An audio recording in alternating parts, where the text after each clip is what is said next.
First thing I want to tell you about this thing that we bought this is out of Home Depot. It's the standard model you could get online, and we got it without any roofing material and without a floor.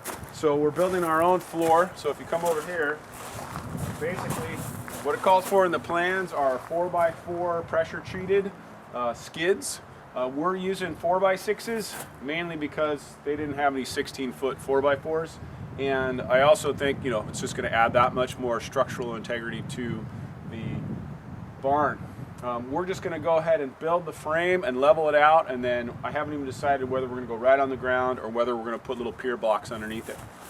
It's a little easier to just build the floor and then set it up. I'm not too worried about level. We'll level it off after we build the floor. And then let me just show you how it comes. It was delivered in these two crates right here. So I just got them under tarps because it's raining. So you get one crate like this, comes packaged up like that. Missing a spider right there. And then another big crate like this. That's it, the Denver model.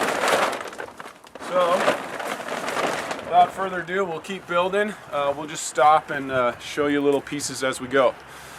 So here we go. So just want to show you phase one. Basically, we're going for the quick and dirty install. So we just set the 4x6s on the ground, laid out, cut it to, it's exactly 12 by 16.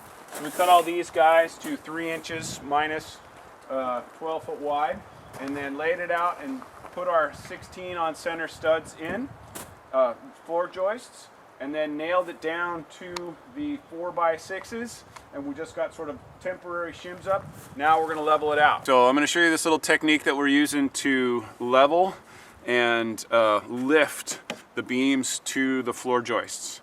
So here we got our not level but plumb. So we're a little bit out of plumb. So we put the clamp on it, push it down. So come over to this angle so you can see the plumb level. Just get right in on the plumb level there. The plumb.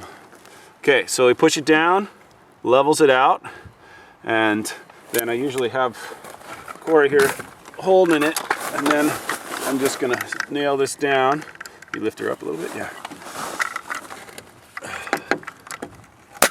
And there you go.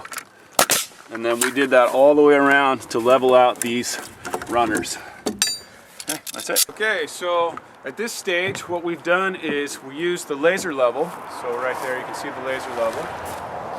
And we leveled up, we nailed everything together, and then we leveled it up with 2x6 blocks and other little blocks, and then backfilled it with the gravel so that everything was secured underneath the level.